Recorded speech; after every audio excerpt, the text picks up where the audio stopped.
नमस्कार। आप सभी का स्वागत है हमारे अपने चैनल फार फाउंडेशन, एक प्रयास मानवता की भागीदारी के साथ। आज हम आपको अलग अलग सिनेरियोज में फर्स्ट एड करना बताएंगे। आज हमारा महत्वपूर्ण टॉपिक है ब्लीडिंग के दौरान फर्स्ट एड कैसे दी जाती है।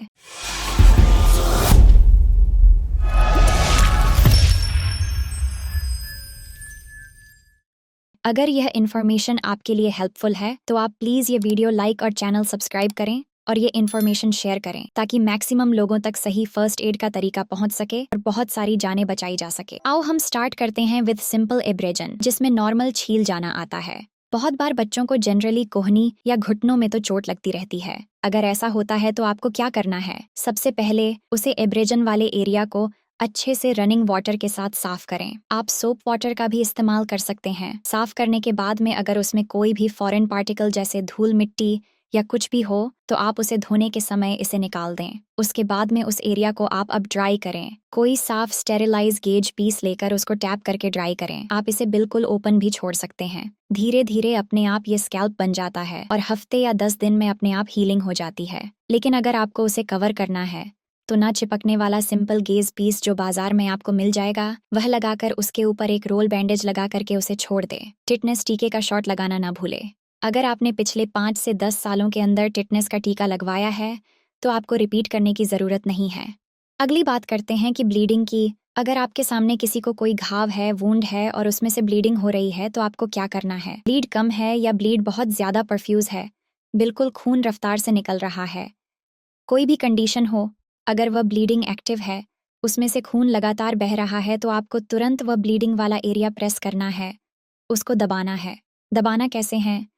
आप एक सूखे गॉज पीस से, ड्राई टॉवल से या कुछ नहीं है तो अपने हाथ से दबा सकते हैं, लेकिन उसे दबा के रखना है मिनिमम 10 मिनट्स। आप घड़ी देख करके 10 मिनट तक उस एरिया को दबा करके रखें, तब जब तक कि ब्लीडिंग रुक ना जाए। 10 मिनट में ब्लीडिंग लगभग रुक जाती है। 10 मिनट के बीच में आप बार बार हटा करके चेक ना करें कि ब्लीडिंग रुकी या नहीं रुकी। अगर आप ऐसा करोगे तो आपकी सारी मेहनत बेकार है और उसे व्यक्ति के लिए भी नुकसानदायक है, क्योंकि फिर से ब्लीडिंग कंटिन्यू हो जाएगी और आपका 10 मिनट फिर वहाँ से शुरू होगा।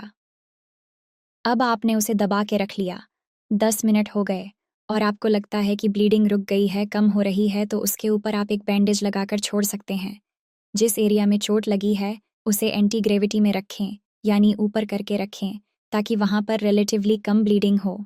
अगर घाव में कोई बड़ा फॉरेन नुकीला ऑब्जेक्ट है, जो कि एक स्क्रू हो सकता है, कोई रॉड हो सकती है, कांच हो सकता है, लकड़ी हो सकती है, अगर ऐसा भी कुछ है तो उसे बिल्कुल नहीं निकाले। आसपास के एरिया को कंप्रेस करके दबा के रखें, बैंडेज लगा करके रखें और तुरंत अस्पताल पहुंचे। आप अपने हाथ से नुकीला ऑब्जेक्ट न निकालें, क्योंकि अगर आप उसे निकालेंगे तो ब्लीडिंग और परफ्यूज हो सकती है। बाकी सिनारियोज डिस्कस करने से पहले हम ये बात समझते हैं कि आपको कैसे पता चलेगा कि विक्टिम को मेजर ब्लीडिंग है। अगर मरीज ये बोलने लगे कि मुझे चक्कर आने लगे हैं, मुझे आंखों के सामने काला काला दिखने लगा है, मेरा गला सूख रहा है, अगर आपको लगता है कि उसके दिल की धड़कन या पल्स रेट बढ़ रही है, अगर वह बोलने लगे कि उसे सांस लेने में दिक्कत हो रही है, अगर उसके हाथ पैर छूने में आपको ठंडा और कोल्ड लगने लगे, वह पीला सा दिखने लगे, तो आप तुरंत समझ जाइए कि बहुत major amount of blood loss हो चुका है और अब उसे मरीज को तुरंत ब्लीडिंग रोकने या ब्लड ट्रांसफ्यूजन करने की भी ज़रूरत है। ऐसी कंडीशन में 1 सेकंड भी खराब नहीं करना है, तुरंत अस्पताल लेकर के जाना है, क्योंकि इस बिंदु के बाद में अब उस विक्टिम की जान खतरे में आ चुकी है। हाँ, अगर कोई सिंपल पंक्चर वाउंड हुआ है, कोई कांटा चुभ गया है, कोई नुकीली ऑब्जेक्ट चुभ करके निकल गया है, ऐसी कंडीशन में आपको को अच्छे से वॉश करना है, यानी कि अंदर तक वॉश करना है, क्योंकि कई बार टिटनेस के जमा बैक्टीरिया अंदर तक डिपॉजिट हो जाते हैं, तो आप उसे अंदर तक वॉश करें और आप उसे खुला भी छोड़ सकते हैं। अगर खुला छोड़ दिया है और अगर एक्टिव ब्लड है तो पहले ही बताया कि कंप्रेस करके रखना है। कई बार लोगों की फिंगर, उंगली, हाथ किसी शार्प मशीन में आकर के कट जाती है। अगर ऐसा होता है तो क्या करना है? ब्लीडिंग कंट्रोल करनी है।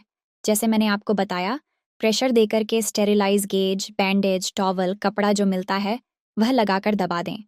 साथ में जो भी कटा हुआ पार्ट है उसको एक पॉलीथीन में डालें और उसे क्लोज कर ले और उसके बाद उसे ठंडे पानी या बर्फ वाले आइस पैक में लेकर के तुरंत अस्पताल लेकर के पहुंचे, क्योंकि कई बार वह पार्ट जीवित होता है, वाइटल होता है, और अगर उसे तुरंत रिकंस्ट्रक्ट कर दिया जाए तो कुछ हद तक उसके अंग को बचा सकते हैं।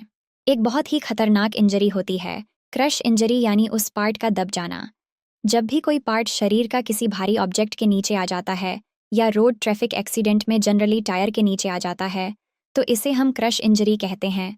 ये बहुत ही खतरनाक और जानलेवा होती है। अगर आपके सामने अनफॉर्चुनेटली कोई क्रश इंजरी हो जाती है तो आपको सबसे पहले वह भारी ऑब्जेक्ट वहां से हटाना है, क्योंकि आप जितना जल्दी भारी ऑब्जेक्ट रिमूव करोगे उतने ज़्यादा चांसेस है विक्टिम के सरवाइव करने के, और उस पर्टिकुलर अंग के भी सरवाइव करने के जिसके ऊपर क्रश इंजरी हुई है। उसके बाद में उस इंजर्ड पार्ट को आप एक ड्राई बड़े टॉवल या कपड़े से लपेट कर रैप कर दें और इमीडिएटली अस्पताल पहुंचे, क्योंकि क्रश इंजरी एक बहुत ही घातक फॉर्म ऑफ इंजरी है। कुछ बातों का ज़रूर ध्यान रखें। नंबर 1, टाइम बिल्कुल नहीं खराब करना है, इमीडिएटली हॉस्पिटल के लिए रश करना है। नंबर 2, कि जब आप पेशेंट को अस्पताल के लिए ले जा रहे हैं तो पेशेंट को मोस्ट कंफर्टेबल स्टेट में रखें। नंबर 3, कहीं से कोई एक्टिव ब्लीड है तो उस पॉइंट में प्रेशर लगा कर रखें। आप ये बात समझो कि आप 5 सेकंड की भी ब्लड अगर रोक पाते हो प्रेशर लगाते, तो ये एक बहुत ज़्यादा सिग्निफिकेंट रोल प्ले कर रही है उसे इंसान की जान बचाने में। नंबर 4, कंटिन्यूअस उसको ऑब्जर्व करते रहे कि कहीं वह बेहोश ना हो जा रहा हो और कहीं उसमें और सीवियर ब्लीडिंग के साइन तो नहीं आ रहे।